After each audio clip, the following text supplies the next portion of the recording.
Member हैं। कटरा से अब श्रीनगर तक ट्रेन अब सीधी चलेगी और उम्मीद की जा रही थी कि पहले ये जम्मू से रवाना होगी, लेकिन फिलहाल अभी ऐसा कोई प्लान नहीं है क्योंकि वहां पर निर्माण कार्य चल रहा है और ऐसे में बताया गया हो सकता है सितंबर से इसका स्टेशन जो है वो जम्मू भी हो।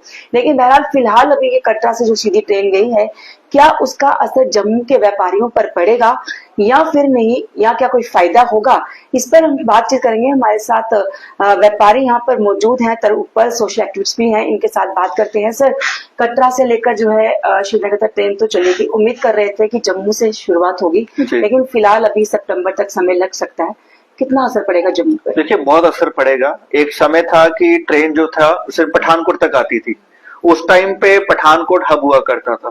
पठानकोट से फिर जम्मू तक आई तो पठानकोट का एकदम से टूरिज्म और वहां का जो व्यापार है उसमें बहुत जो है फर्क पड़ा था। इसी तरह इम्पैक्ट जम्मू में भी पड़ेगा। तो मुझे लगता है कि सरकार को इस पे फिर से एक बार सोच कर दोबारा से गौर कर जम्मू से जो है ट्रेन जो है श्रीनगर भेजनी चाहिए, ताकि यहाँ का जो टूरिज्म, यहाँ के जो लोग आते हैं, क्योंकि आप देखिए अगर वैष्णो देवी किसी ने जाना है, पहले कटरा तक के लिए ट्रेन स्टार्ट हुई, अब श्रीनगर जाने के लिए भी अगर कटरा से ही होगी तो यहाँ के जो होटलियर इंडस्ट्री है, ये यहाँ के जो व्यापारी हैं, जो मतलब टूरिस्ट के ऊपर डिपेंडेंट है, तो उन पे जो है बहुत ज्यादा प्रभाव पड़ेगा। और जम्मू के टूरिज्म की बात करें तो उस पे कहीं उस तरह का काम हो नहीं पाया जिस तरह से हम श्रीनगर का या वैली का कहीं का भी देखें। तो यहाँ के टूरिज्म पे भी सरकार को काम करना चाहिए, ताकि जम्मू का जो यहाँ का मंदिरों का शहर तो है, लेकिन यहाँ का किश्तवाड़ है, भदरवा है, जो बाकी भी जगहें हैं, इसको भी रोड मैप पे लाएं ताकि लोगों को पता चले।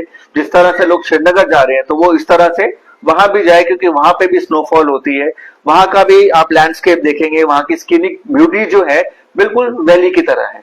सर, बात करें पहले जब डायरेक्ट कटरा ट्रेन चलेगी तो बहुत सारा असर पड़ा, उसके बाद कोरोना ने तोड़ा और अब उम्मीद कर रहे थे कि शायद जो ये ट्रेन चलेगी इससे फर्क पड़ेगा, या फिर जो हमारे प्रोजेक्ट है यहाँ पर जो अभी तक पूरे नहीं हुए, इंतजार कर रहे हैं जम्मू के लोग, उससे असर पड़ेगा।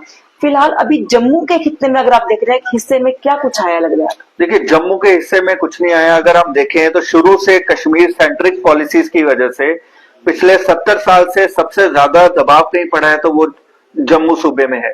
जम्मू प्रोविंस की अगर बात करूं, सेंटर भी कहीं ना कहीं, सेंटर का ध्यान भी जम्मू की तरफ नहीं है। सारी पॉलिसीज और हर चीज जो पैकेज आते हैं वो कश्मीर को फोकस रख के होते हैं। अब यहाँ पे लेक प्रोजेक्ट की बात चल रही है, ये सुनते सुनते भी हमें 15 साल हो गए अभी कि लेक प्रोजेक्ट शुरू होगा, तभी लेक प्रोजेक्ट। काम लगा हुआ है लेकिन बहुत धीरे चल रहा है। मुझे लग रहा है उस काम को भी स्पीड अप करना चाहिए।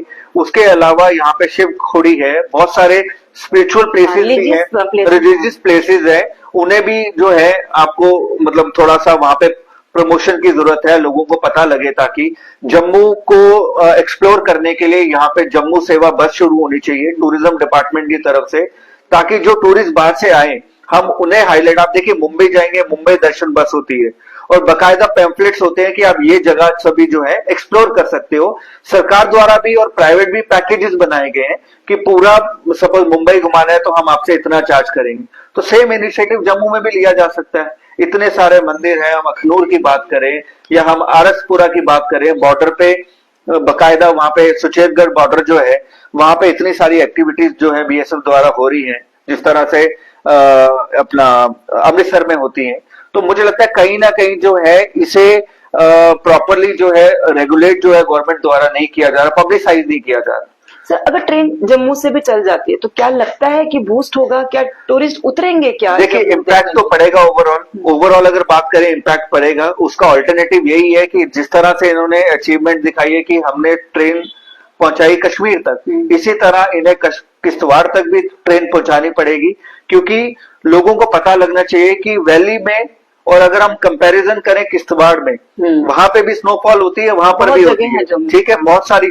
अब आप भदरवा की बात कीजिए, ठीक है, उसके बाद अपना डोडा से पहले असर आता है, वहां पे बहुत स्कोप है वाटर स्पोर्ट्स का, तो उसे जो है सरकार को जो है इनिशिएटिव लेने पड़ेंगे जम्मू के टूरिज्म को जो है बढ़ावा। कहने का मतलब ये कि पहले जम्मू का जो आसपास का उसको भी ट्रेन के साथ कनेक्ट किया जाए, तब जाकर यहाँ मुड़ेंगे। जी सर, आपने भारत पाकिस्तान के बीच में देखा कि बहुत सारा व्यापार पर असर पड़ा।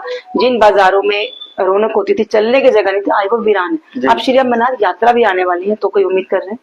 देखिए यात्रा आ रही है, लेकिन कहीं ना कहीं यही लग रहा है, क्योंकि हमें भी बहुत लोग अप्रोच करते हैं कि हमें वैष्णो देवी जाना है, जो बाहर के लोग हैं, लेकिन कहीं ना कहीं लोगों में एक डर बैठ गया है कि पता नहीं जाएंगे तो हम वापस सही सलामत आ पाएंगे कि नहीं। तो डर का माहौल है, लेकिन इस बार अमरनाथ यात्रा की बात करें तो इम्पैक्ट पड़ेगा। जिस तरह से पहले श्रद्धालु आते हैं वो आंकड़े हमें देखने को नहीं मिलेंगे, इम्पैक्ट तो पड़ेगा। तो मुझे लगता है कि यहाँ जो पहलगाम में भी हुआ वो कहीं ना कहीं सिक्योरिटी लैप्स था, तो इस पे भी केंद्र सरकार को देखना चाहिए, यहाँ पे और कड़े इंतजाम जो है सिक्योरिटी के करने चाहिए, ताकि ऐसी चीज जो है वापस। देखिए उम्मीद कर सकते हैं कि शायद। जी जी। तो ये तरुण उपल जी हैं, इन्होंने बताया कि फिलहाल जो कटरा से ट्रेन चल रही है श्रीनगर तक, उससे असर पड़ेगा, लेकिन अगर स्टेशन पे भी, जम्मू स्टेशन को भी अगर ले लिया जाए तो कहीं ना कहीं पहले जो जम्मू संभाग के आसपास के टूरिज्म, जो टूरिस्ट डेस्टिनेशन है, उसका विकास होना जरूरी है, उसका प्रचार होना जरूरी है। और यहाँ को जो डेस्टिनेशन है, चाहे वो बनी बसोली की बात करें, भद्रवाह की बात करें, पुंछ की बात करें, इन्हें भी, यहाँ तक कि रामबन की बात करें, इन्हें भी ट्रेन कनेक्टिविटी से जोड़ना पड़ेगा, तब जाकर जम्मू के व्यापारियों पर जो है वो अच्छा असर होगा, यानी कि यहाँ पर जो है वो टूरिस्ट रुक कर सकते हैं। कैमरामैन नवीन के साथ चर्चा।